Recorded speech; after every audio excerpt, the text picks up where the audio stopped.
Okay, and so then from that outcome, describe quantitatively simple optical systems consisting of only one component for curved mirrors. What you actually need to be able to do is draw a scale ray diagram for a convex mirror to determine magnifications. And notice it doesn't say for concave mirror in there. So that draw, we'll make that yellow. Even though there's quite a bit of physics knowledge in there, it's still fairly straightforward. Use a ray diagram to determine the characteristics of an image. Use sign convention to interpret results in terms of virtual, real, inverted, or erect image. That sign convention stuff can be kind of a little tougher to grasp. It is just strict memorization. You can kind of memorize what the sign should be. Solve for any variable in the magnification equation and solve for any variable in the mirror equation. So those are both green, but in this particular lesson, I've included a question at the end, which is one I would actually consider to be a standard of excellence one in terms of using those formulas. It's just a higher question.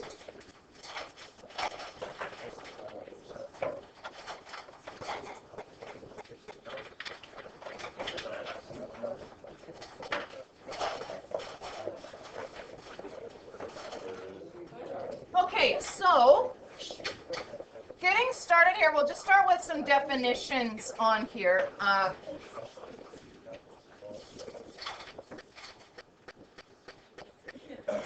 I'm just going to draw a quick little diagram here, and then we're going to use that diagram, and I'm going to label the characteristics on here given the definitions down here. So I'm drawing what's called the principal axis. Okay, which is a line drawn through the vertex and center of curvature, which is perpendicular to the surface of the curved mirror at V. We're going to go back and put that on there, but that's the principal axis there. Now, what we're going to find, and I mentioned this briefly with thin lenses, is that what we call a concave mirror and a convex mirror, they look the opposite for what we call a concave lens and a convex lens. A little bit, okay. So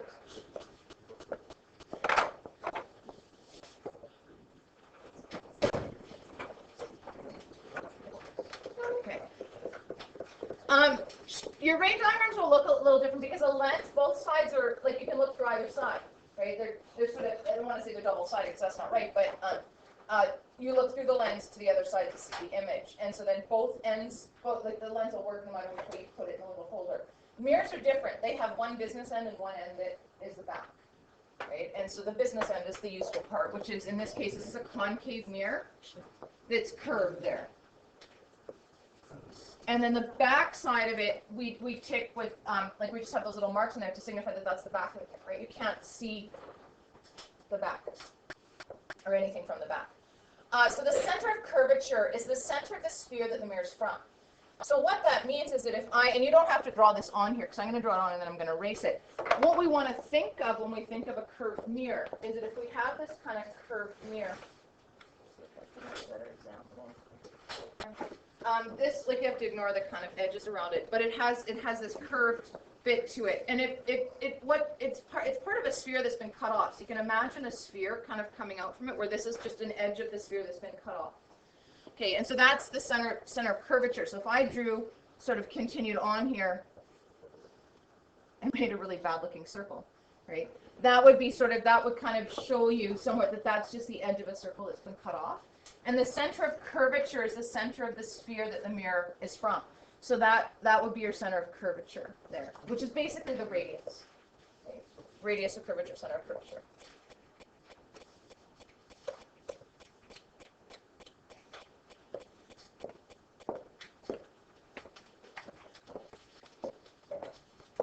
So I'm going to erase that green part here. And my C still is on there. So that's the center of curvature, it's the center of the sphere that the mirror is from. So the vertex is the geometric center of the curved mirror surface. So the vertex would be right kind of where the principal axis intersects the mirror. Okay, it's that center of the curve of the mirror.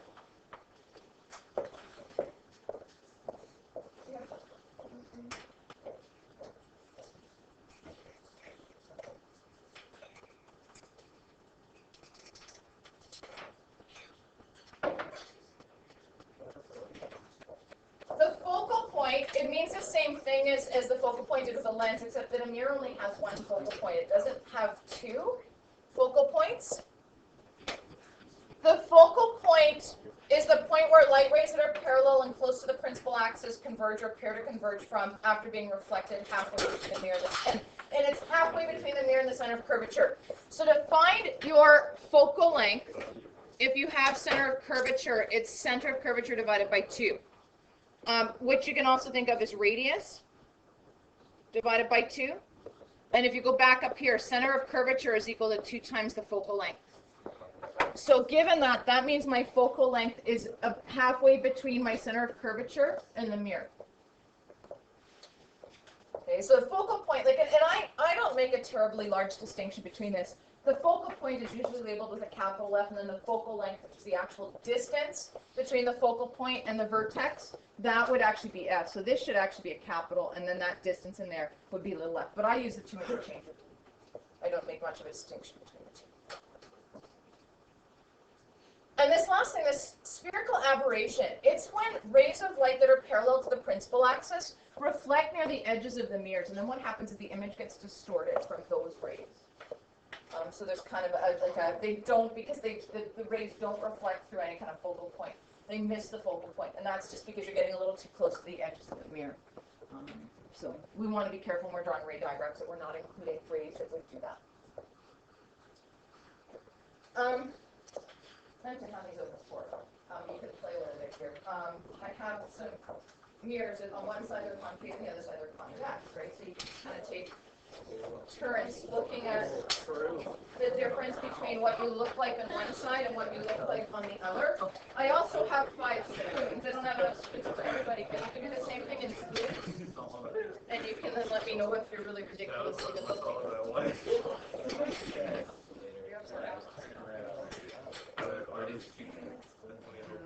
spoons are the same thing. Spoons are just a cheap and easy set of curved mirrors. One thing you should notice is, like, your image is probably a lot clearer in the actual mirror thing, or the kind of the more mirror-like one, whereas it's a lot more blurry in the spoon, and that's just in terms of size and focal length and where you are. You can kind of play with looking at both sides and then going back and forth, changing the distance between the object and the mirror.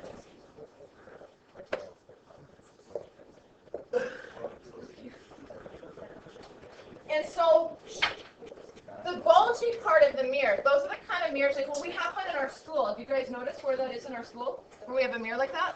The office. The office, yeah.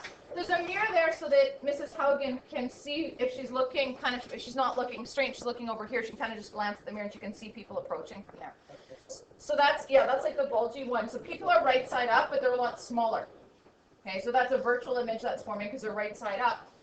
But they're quite a bit smaller. They also have them at places, like I've said before, at pharmacies, because pharmacists tend to be working on a counter this way, whereas in the customer counter's behind them, so they can't see that, so they have to kind of keep glancing at them. Reflecting telescopes use concave mirrors a lot, so use the ones that make everything upside down. And then that image has to be kind of rewrite with a second convex mirror, or concave mirror. Usually it kind of uses pairs of mirrors to flip the images the right way around.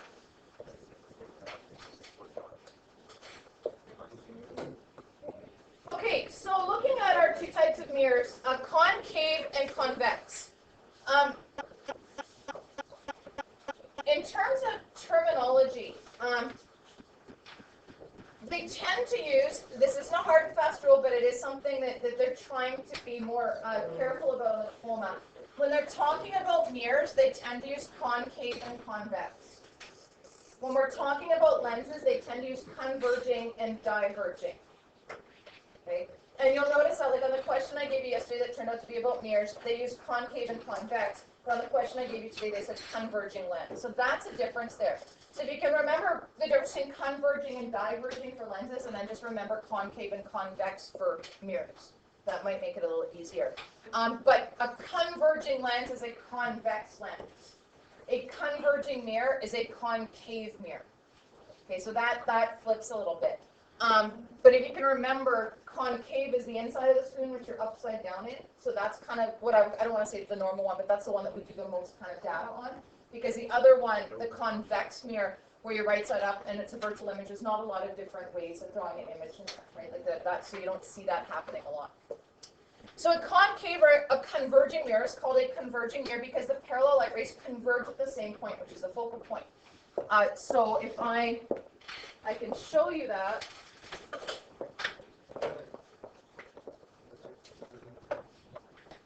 Rico, can you turn off the lights behind you there? Okay. So, again, this isn't the easiest thing to demonstrate because the light rays kind of disappear on the board, but there's, I've got 5 rays coming out of there, and I'm going to put a concave mirror in front of it, and it's hard to...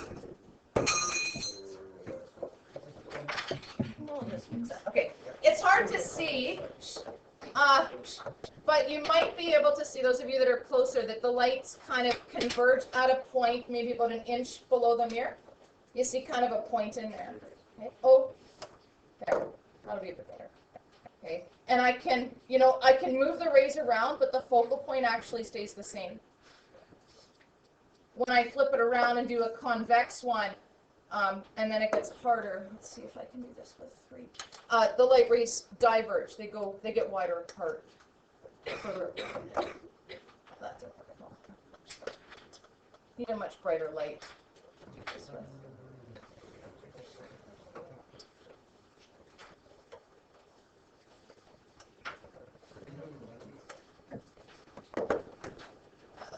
Okay. Anyway, I tried to do that. Okay, so with a concave mirror, you can turn the lights on again. So parallel light rays converge at the same point, which is a real focal point. So if you have a bunch of lines that are reflecting parallel to the principal axis, they'll come back through the focal point, which I want to draw on there, that's halfway between C and the mirror. So those would be your...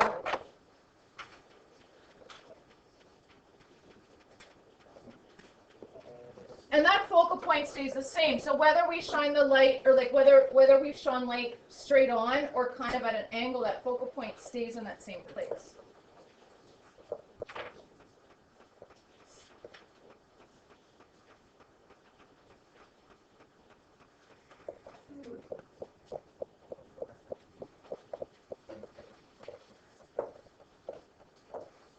And now because to get a curved mirror, we're thinking about cutting off the edge of a big sphere. Even though, like, okay, so the concave mirror, the end that we're interested in is the part that caves in. Convex mirror, the end that we're interested in is the part that bulges out. But the center of curvature and the focal point are still on the wrong side of the mirror for that, right? They're still on the same side of the mirror as they are here, but this is the part of the mirror that we're interested in. So the focal point here would go there. Okay, so the focal point is like, it's behind the mirror as opposed to in front. Because the focal point is related to the radius of that sphere that the mirror came from. So parallel light rays spread out from the same point, and that's called a virtual focal point there. And that's like the mirror back at the drugstore, the one at our office that we have here. So if we have parallel light rays coming in here, like the light rays that are parallel to the principal axis, they will act as if they are reflecting from that virtual focal point. So they spread out.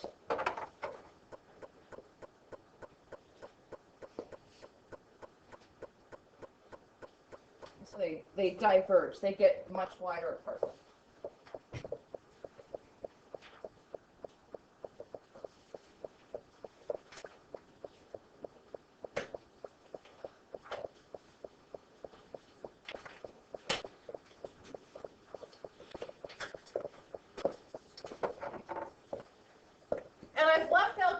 Going through and drawing the different types of ray diagrams we can do. I've actually just given you that information this time because it's this very similar rules to lenses. What you just have to remember is that you're working just with one side of the mirror, not with both sides of it. The exception to that would be the convex lens. So this is like, and this has, it's got the concave on the left-hand side and the convex on the right-hand side. So these rules are the same for both types of mirrors. It's just how you draw them and having the virtual rays on there for convex is a little different. So a ray that's drawn parallel to the principal axis will reflect through the focal point, or it will reflect as if it's coming from the focal point. So those are like the diagram, the ray diagrams or rays that I already drew on the page before. And that's the same as it was with lenses, except it came in parallel and then refracted through the focal point on the opposite side. But now because we're reflecting, everything comes back. And this is all still based on that law of reflection. That the angle of reflection, angle of incidence is equal to the angle of reflection. And it depends on where you would draw your normal line. If I drew a normal line on here, it would be a bit slanted angle compared to the mirror. Like it's perpendicular to the mirror, but because the mirror is curved, it comes off there. So that would be your angle of incidence. That would be your angle of reflection. So that law still holds. The ray diagrams and what we're doing, this is what tells us what actually happens given that law. The ray through the center of curvature will reflect back along the same path. So that we had that there. If it went through the center of the lens, it didn't refract at all. This is very similar. So if you put a ray through the center of curvature, it'll hit the mirror and just go right back along its line. Same thing with the convex mirror, except that portion behind the mirror is a virtual ray. Right? These are all virtual rays. And the ray through the focal point will reflect back parallel to the principal axis. So through the focal point, parallel to the principal axis. Through the focal point, it reflects back parallel to the principal axis where it hits the mirror. This one is really hard to remember. This one is challenging to draw. But remember, you only need any two to work, and you can use the third to confirm it. I find this one I tend to leave it off because I mess it up all the time. I'm always drawing it in the wrong spot. Again, real rays are drawn as solid lines. A real image is formed by real rays, and it's inverted. Virtual rays are drawn as dashed lines. A virtual image is formed by at least one virtual ray, and that will be erect. Okay, so we'll just do a couple some practicing with the ray diagrams. Pardon me? No, it's the same. That's the same. The only thing that's opposite is what's concave and what's convex. That switches places. But converging and diverging is still the same. Okay, so to draw this, and this time I've given you grids, but we have to actually put the mirror on. Mirrors are a little easier to draw yourself than lenses, I find. So draw the mirror showing the principal axis, the center of curvature, and the principal focal point. Place a vertical arrow on the principal axis to illustrate the position and size of the object, which we'll call O. Draw at least two rays from the tip of the object arrow to the mirror using the appropriate rules. And the point where the reflected rays meet will give you a real image, or appear to diverge from, which will give you a virtual image as the position of the image. Then draw a vertical arrow from the principal axis to the point mentioned above to represent the image. So we have a 3 centimeter tall object is placed 10 centimeters in front of a concave mirror that has a focal length of 3 centimeters. We want to find the characteristics of the image produced by drawing a ray diagram. So concave mirror means it's going to be curved, and I like to try and only have it take up one little block here, but that's kind of tough to do. So that would be my concave mirror. And I want to be clear about which side I'm working with, like which is the important side. And I'm going to make one grid box equal to 1 centimeter, because I think I'm okay with that. So I have my focal point is 3 centimeters. So this would be my focal point here, which means my center of curvature is twice that. And my object is placed 10 centimeters in front of the mirror, and it's 3 centimeters tall. So it's 3, 6, 9, 10, and it's 3 centimeters tall. That's my object.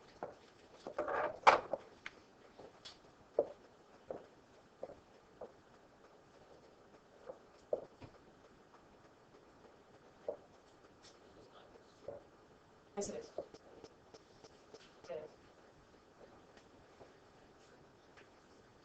Every little box there is 1 centimeter. And then just draw on your rays. If it is incident, like as an incident ray, it's parallel to the principal axis.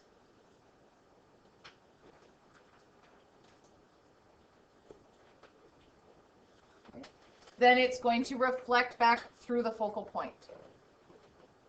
Okay, so through the focal point.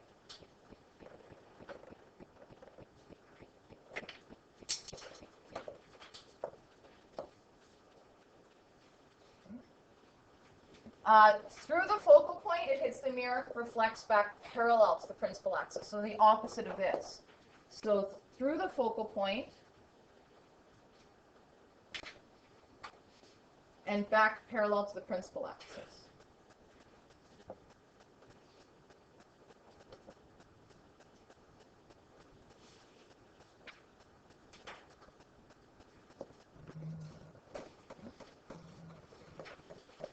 And so we already can tell where our image is going to be. It's where these two lines cross. So it's going to be right there. That would be my image. But I can also do my third rule, which is through the center of curvature and back again. Like it doesn't have any, like it just reflects back on itself. So that's basically that when you put it through the center of curvature, what you're doing is you're shining the incident light in on the normal line at that point. So that's what's going on there. So through the center of curvature, and then it just reflects back on itself, like that. Okay, and that kind of confirms where I put that particular line. So my image there is that kind of inverted one. It's 4 centimeters away. So I can say that my DI is 4 centimeters.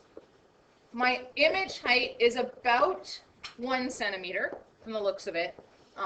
Mine's showing a little bit below, but my arrows, when I draw them, are pretty thick, and it's hard to get on the vertex, actually go across the vertex. So 1 centimeter. It's inverted, so that height should actually be negative because it's upside down. It's inverted, which means it's real. And since the image height is 1 centimeter and the object height was 3, then that means it's smaller. Now, I'm only asked to find the characteristics. Characteristics are real or virtual, erect or inverted, bigger, smaller, same size. I went a little bit further and actually gave specific numbers.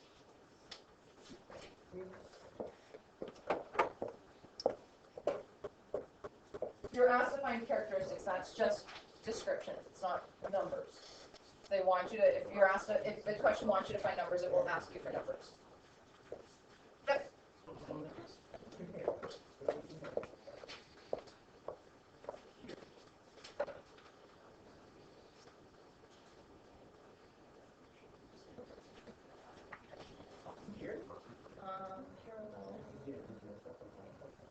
Oh, no, they don't look like, don't look at this. Like, look at the reflected one, because there's parallel, right? It reflects back there. Through the whole point, it reflects back. And then that's what's there. Okay, the second one we'll do a convex mirror. An object 2.5 centimeters tall is placed 9 centimeters in front of a convex mirror that has a center of curvature of 8.0 centimeters. Find the characteristics of this image by drawing a ray diagram. So,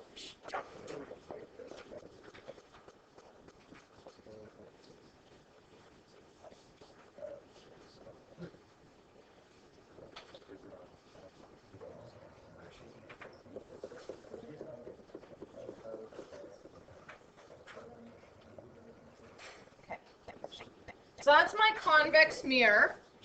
I've drawn it oriented the same way as the top one, but I just changed it, like, you know, the back is the curved part, or is the caved part instead of the bulgy part.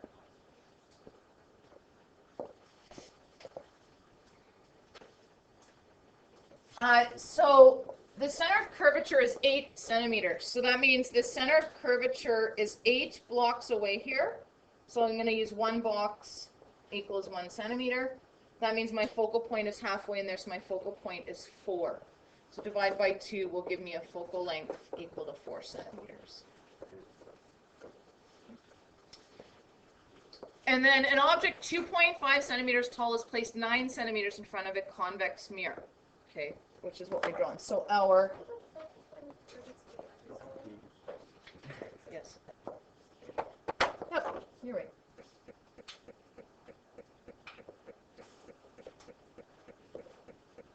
Wrong side.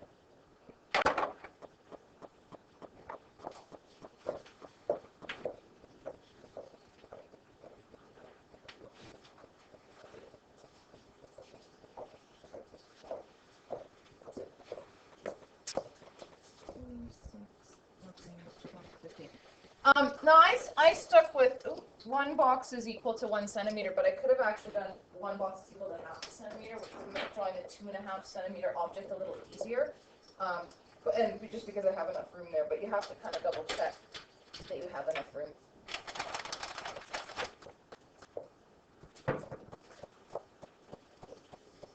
Okay. So 2.5 centimeters, but this is in front. So yeah, all your center of curvature and your focal length is behind the mirror, but everything, the object is going to be in front of the mirror. So 2.5 centimeters tall, 9 centimeters in front. So 1, 2, 3, 4, 5, 6, 7, 8, 9, and 2.5 centimeters tall. So halfway up that box, that would be our object.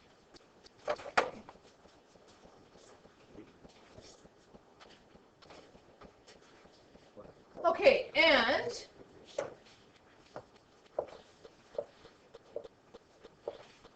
parallel to the principal axis, it reflects as if it's coming from the focal point, which is behind the mirror.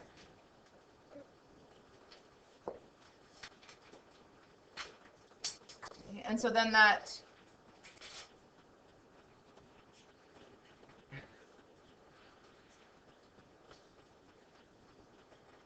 part of the ray that's behind the mirror becomes a virtual ray.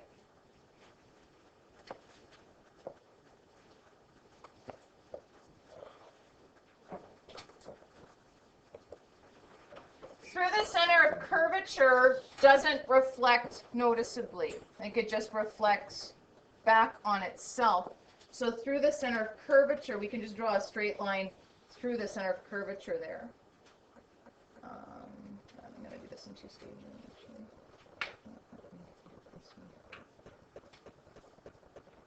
The portion of this is behind the mirror would actually be virtual, like it would be dotted, and that will give you your image right there, little tiny thing.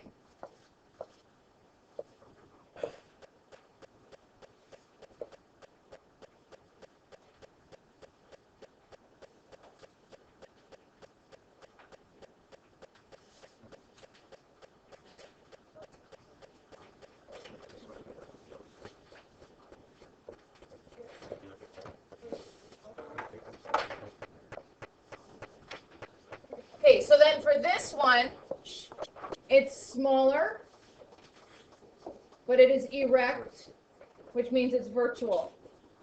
Okay, and a convex mirror will always give you a virtual image.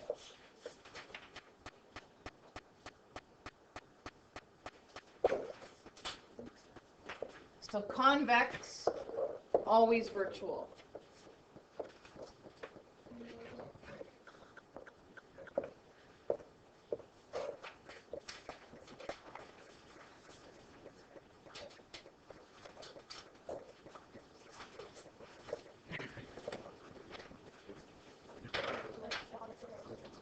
And then we have equations that we're going to deal with. Any questions about the ray diagrams? Again, remember, ray diagrams, you're only going to have to do that for me on unit assessment. So the unit assignment, if you choose to, I probably will on your test make you do 1 ray diagram, but then after that you don't have to use ray diagrams because they don't actually test them on the diploma.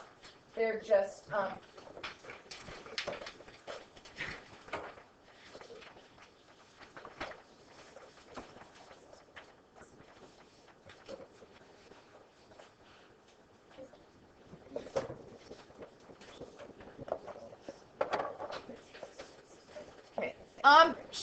now, and actually, here, just to go back a little bit here, that thing I wrote on there about convex, always virtual images. Always virtual and smaller. Concave is usually real, but you can get a virtual image. Virtual will be larger, just like with the lenses.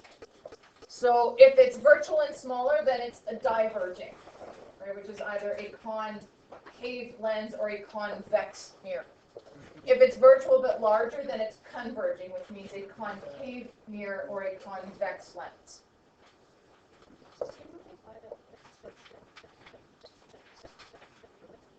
If it's virtual, it's erect. Yeah, if it's inverted, it's real. Yeah, that's the same. Yeah.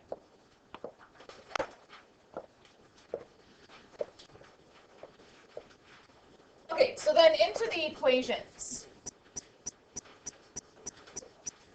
So the same formulas that we use for thin lenses we use for curved mirrors. They're the same formulas. So there's the mirror equation, which is 1 over focal length is 1 over DO plus 1 over DI, which we should be pretty familiar with now after previous class and then the lesson and then the question we did this morning. And the magnification equation as well. HI over HO equals negative DI over DO, which equals M. And then your sign conventions are very similar to lenses. Real focal points are positive. Virtual focal points are negative. So a concave mirror will have a positive focal point. A convex mirror will have a negative focal point. Erect images are positive. So that means virtual images have a positive height. That means HI is positive. And a real image, HI, will be negative because it's upside down. So that is usually something you arrive at after calculating. But if you're given image height, you have to be aware of what sign to put on that image height. If the image is in front of the mirror, then it's positive. If it's behind the mirror, then it's negative. In front of the mirror means real. Behind the mirror means virtual. Okay, and if we go back here to the ray diagrams, our image was on the front of the mirror here, so that would be a positive image distance. Our image here is behind the mirror, so our object is over here, and it looks like the image is behind.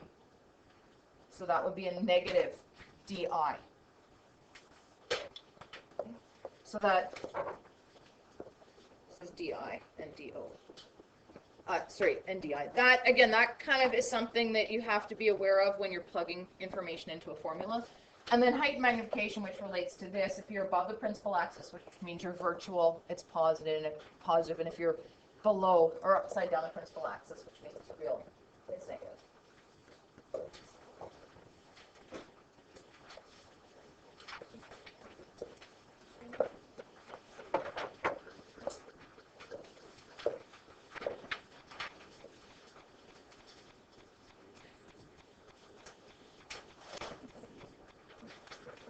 Okay, so then we'll just do some examples using those formulas.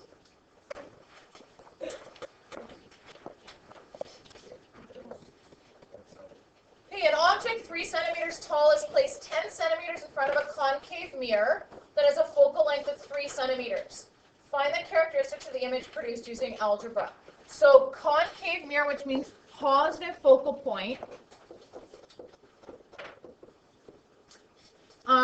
The object height, HO, is 3.00 centimeters, and the object distance is 10.0 centimeters. So characteristics means we want to know, is it real or virtual?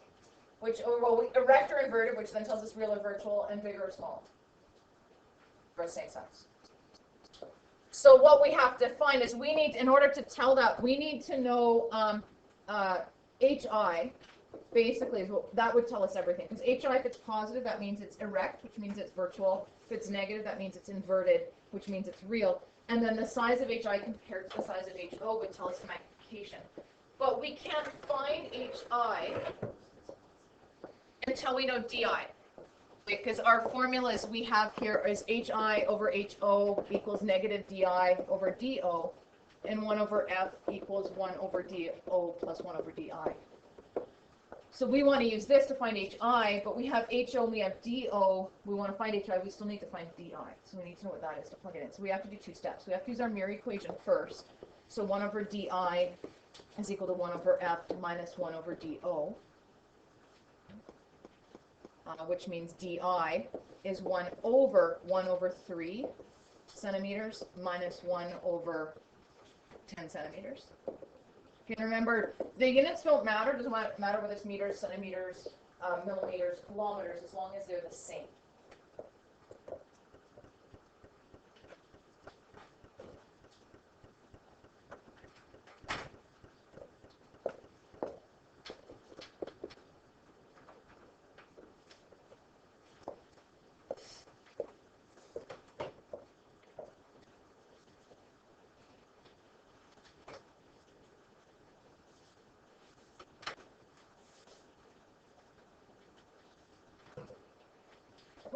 also find the characteristics. Actually, I said that we needed to find HI, but we can also do it with M, with magnification. Because again, that will tell us if it's a negative magnification, that means it's upside down. And then the magnification, if it's less than 1, then that means it's smaller. If it's 1, that's the same size. And if it's greater than 1, that means it's bigger. So I'll actually do this one with magnification just so that you can see what judgments to make when you get your answer. So magnification here is HI over HO. So 4.286 centimeters over DI. Yep, so sorry, that's what I wanted, was DI and DO. That's my fault. DI over DO, keeping in the negative. Okay, so we want negative in there, and then DO is 10.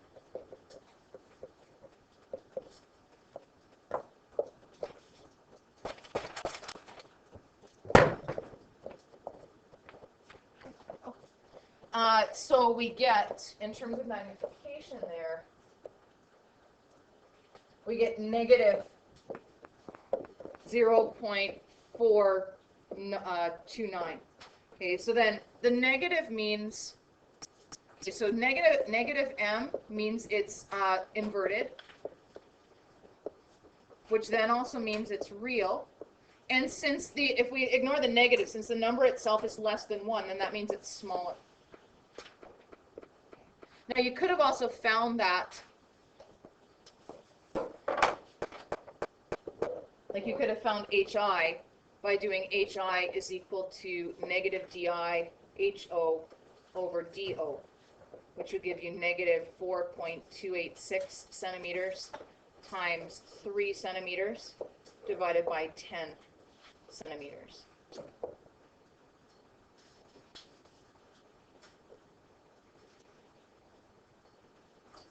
Which gives you negative 1.29 centimeters. So again, negative, which means it's inverted and real, and 1.29 centimeters is smaller than 3 centimeters. That means it's smaller. So you can get it from calculating this way or just from doing magnification.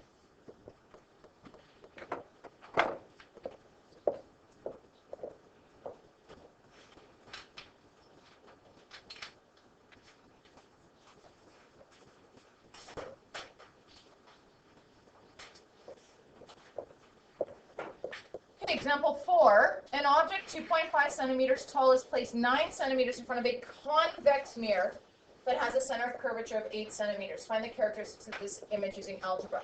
So we have our object height is 2.5 centimeters. Our object distance is 9.0 centimeters. We're told the center of curvature is 8.0 centimeters, which means the focal length is 8 divided by 2, which is 4 centimeters, but it's convex, which means my focal length needs to be negative.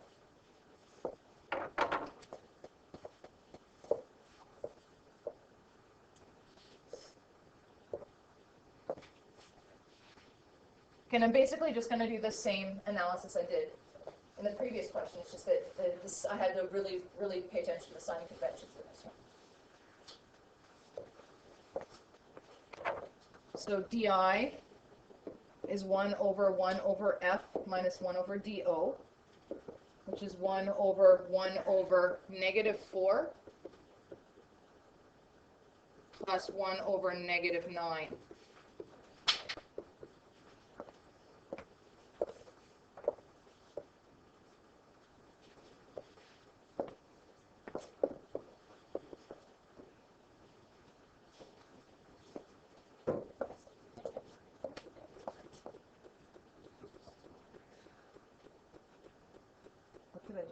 Oh, no, it should be negative 9. Oh, no, it's because it's minus. Sorry, that's my fault. Not negative. It was minus. Yeah, same thing. Yeah. So it's not necessarily negative 9. It's minus there because of that.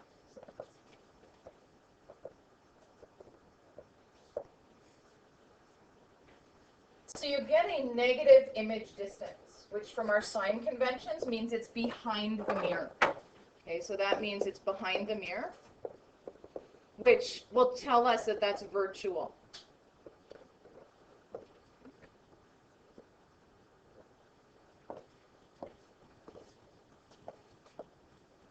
So 2 ways we can get that. right? We can do magnification is negative DI over DO. So that's going to be negative 2.8 centimeters divided by 9.0 centimeters, which gives you a positive magnification, which means it's erect. And that magnification will be about 0.31. So virtual, which means erect and smaller. Okay. Convex mirror will always be virtual, erect, and smaller. Okay, so that's kind of the thing in here is it said using algebra, so we had to actually calculate it, but in terms of a multiple choice question on an exam, if you can kind of remember those different sort of memorizable things about convex and concave mirrors, you can answer some of these questions without calculating. The sort of information, like the information bulletin for Physics 30 for the diploma exam says that half the questions are conceptual, half are mathematical. Of those half that are mathematical, less than half of them actually require the use of a calculator to answer if you know physics. If you know kind of the concepts, you can eliminate the wrong answers. So I could have also found this by finding HI, which would be negative DI times HO over DO, which would be negative 2.8 times 2.5 over 9, which would give me, I think, 0.77 centimeters, which is clearly smaller than the object, and it's positive, which means it's erect.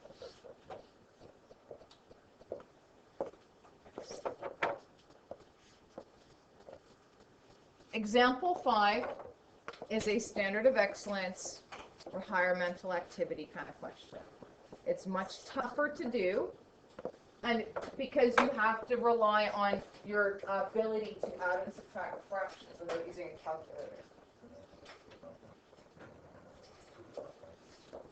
No, I don't think they're right, but they do.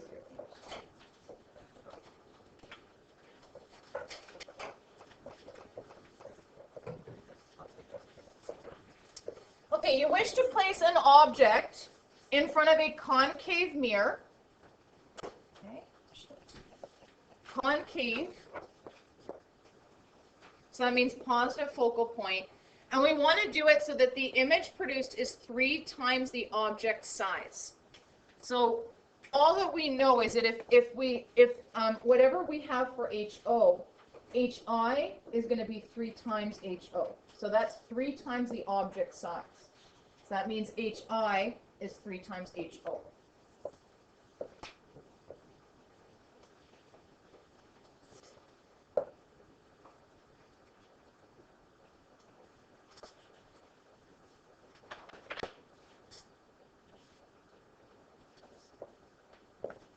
I'm going to sneak this word in here too. The real image that it produces is 3 times the object size.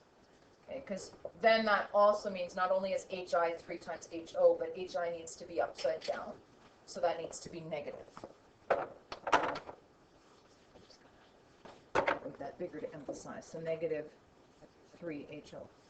And then the only other thing we know is that the focal length is 12 centimeters. And what we're trying to find is the object distance.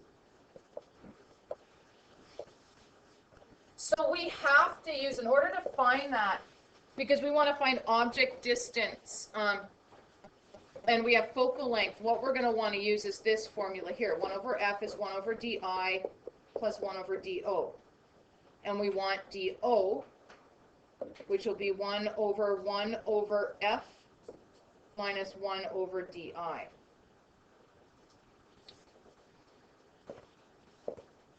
I know focal length, but I don't know DI.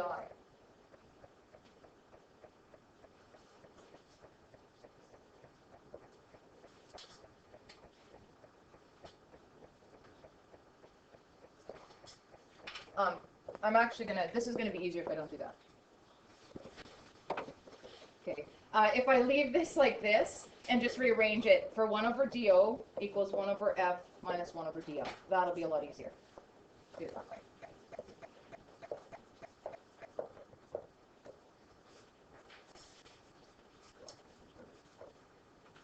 So all that relationship here. Okay, so if we start with our magnification equation, which is HI over HO equals negative DI over DO, we don't know anything over here, but we have a proportionality between HI and HO. So we know what the relationship is in terms of the size between HI and HO. So what I'm going to do is I'm going to leave HO in here, but instead of writing HI, I'm going to replace it with this. So I'm going to write negative 3 HO over HO equals negative DI over DO.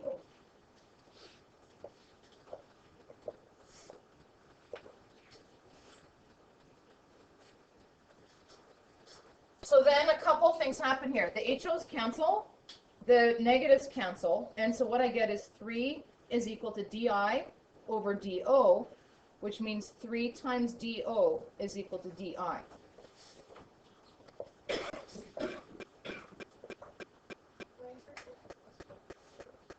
Because this was negative when I plugged it in, and then that negative there, so like if you have a negative on either side, that just everything come up. Okay.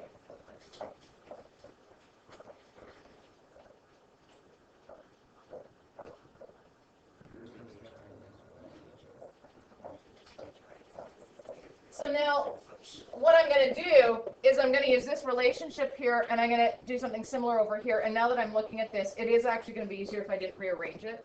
But I'll just rearrange it back, or I'm going to kind of skip that part, go back here. Okay, so 1 over 12 equals 1 over, now instead of DI, I'm going to write in 3 times DO. So 1 over 3 DO plus 1 over DO.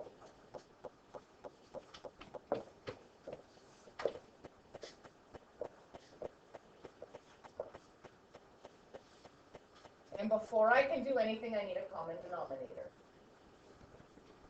Okay. So to get a common denominator, I need this denominator here and that one to be the same. So 3DO is fine. I need to multiply the top here by 3 and the bottom by 3. Then what I have is 1 over 12 equals 4 over 3DO. And then I just cross multiply and 5 to get my answer. So 12 times 4 equals 3 times DO. So DO is equal to 16. Yep.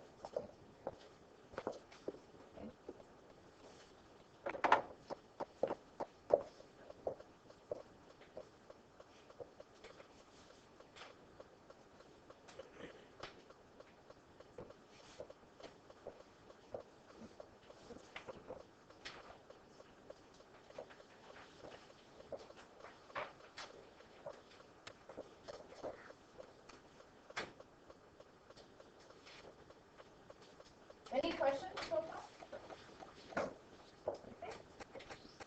Okay, your assignment from your practice booklet, it's page 226 to 229, numbers 1 to 12, and then you can do some reading on diffraction and interference if you want. But we're going to be doing diffraction and interference for a few days as well. So we'll start with it tomorrow. We'll finish it and do a lab on Monday. And that reading is page 75 to 83. And I have a whole whack load of stuff I'm going to hand back to you now. So you have about 15 minutes there. I'm not